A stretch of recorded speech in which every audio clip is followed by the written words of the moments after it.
बाबतपुर स्थित लाल बहादुर शास्त्री अंतर्राष्ट्रीय हवाई अड्डा पर देश का पहला रीडिंग लाउंज खुला। उत्तर प्रदेश सरकार में पूर्व अपर प्रमुख सचिव व मुख्यमंत्री प्रमुख सलाहकार अवनीश अवस्थी व उनकी पत्नी मालिनी अवस्थी ने किया उद्घाटन। स्कूली बच्चों से इस दौरान किताबों के लिए अवनीश अवस्थी ने ढेर सारी बातें की। एनबीटी के डायरेक्टर युवराज मलिक ने कहा कि बाबा भोलेनाथ की नगरी आज एयरपोर्ट पे देश का पहला रीडिंग लाउंज। जी, बहुत शानदार शुरुआत है, बहुत ही सुंदर।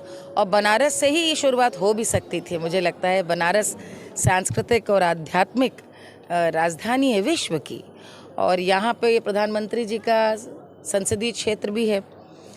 और काशी बनारस से ऐसी अपेक्षाएं भी हैं कि यहाँ पर शिक्षा की, अध्ययन की, साहित्य की, संगीत की, संस्कृति की चर्चा हो। एनबीटी का जो ये प्रयास है, पूरा प्रकल्प है कि व्यक्ति अपना जहाज़ पकड़ने एयरपोर्ट समय से पहले आता है। यदि हम बनारस की बात करें तो जाम से बचने के लिए सब बाबतपुर समय से पहले आते हैं, और एयरपोर्ट आ कर के व्यर्थ में इधर उधर समय गंवाने से कितना सुंदर सार्थक सदुपयोग है समय का, कि वो किताबें न सिर्फ पढ़े बल्कि किताब जहाँ जा रहा है गंतव्य में, मित्र क्या परिवार में, उसके लिए उपहार स्वरूप भी खरीद कर ले जाए। बहुत सुंदर ये पूरा प्रकल्प है। इस सोच के लिए मैं बधाई देती हूँ। और जैसा कभी बताया गया कि प्रधानमंत्री जी का स्वयं का ये विजन है, उनको तो साधुवाद है ही, वो नया नया इसी प्रकार हमेशा सोचते रहते हैं। एनबीटी को बहुत इस बात के लिए बधाई है कि उन्होंने यहाँ पे इस पूरी आज के इस आयोजन से बच्चों को भी जोड़ा है। बच्चों के सामने जो लेखकों हैं उनसे संवाद की भी स्थापना की है, और आज हम लोग को बुलाया, मुझे बहुत अच्छा लग रहा है। क्योंकि जब काशी की बात होती तो यहाँ पे साहित्य की कितनी बड़ी परंपरा, बड़े बड़े लेखक, ये वो धरती है जहाँ पे शंकराचार्य हो चाहे गौतम बुद्ध हो, उन्होंने भी आकर यहीं पर अपने ज्ञान की, एक कह सकते हैं कि उसको भी तर्कों की कसौटी पे यहीं पर कसा।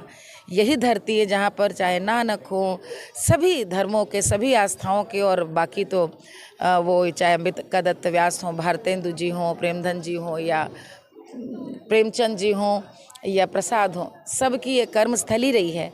यहाँ पर किताबों की चर्चा बहुत सुखद देखना। धन्यवाद सर, अपना परिचय। मेरा नाम युवराज मलिक है और मैं डायरेक्टर नेशनल बुक ट्रस्ट। आज सर एयरपोर्ट की तरीके से ऑर्गेनाइज हो रहा है, प्रधानमंत्री कर रहे हैं। पहली बार देश में किसी एयरपोर्ट पर एक फ्री रीडिंग लाउंज की व्यवस्था की गई है।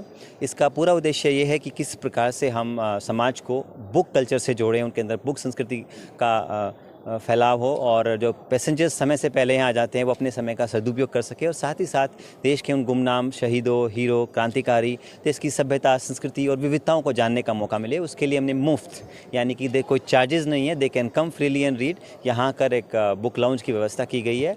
और पूरा जो कॉन्सेप्ट है वो प्रधानमंत्री जी के vision read India lead India को लेकर है। जब वो कहते हैं कि when citizens read country lead, तो अगर हम चाहते हैं कि हमारा देश लीड करें तो ज़रूरी है कि हमारे नागरिक पढ़ें, और पढ़ने के लिए नेशनल बुक ट्रस्ट ने अपने मैंडेट के अनुसार लोगों तक हर भाषा में, हर आयु वर्ग के लिए, हर क्षेत्र में उचित किताबें उपलब्ध कराने का हमने एक छोटा सा प्रयास किया है। किन किन तरीके के बुक हैं? आप देखेंगे बच्चों के लिए भी किताबें हैं, फिक्शन भी हैं, और कुछ कॉमिक बुक्स भी हैं, बहुत सारी बायोग्राफीज़ हैं, स्पेशली इंडिया 75 सीरीज जो आज़ादी का अमृत महोत्सव को मनाने के लिए हमने शहीद क्रांतिकारी और अपने देश के नायकों के लिए तैयार की थी, वो आपको यहाँ देखने को मिलेगी। साथ ही साथ प्रधानमंत्री युवा योजना के तहत 75 लेखक हमने तराशे थे, तैयार किए थे, उनकी किताबें भी आपको यहाँ देखने को मिलेगी।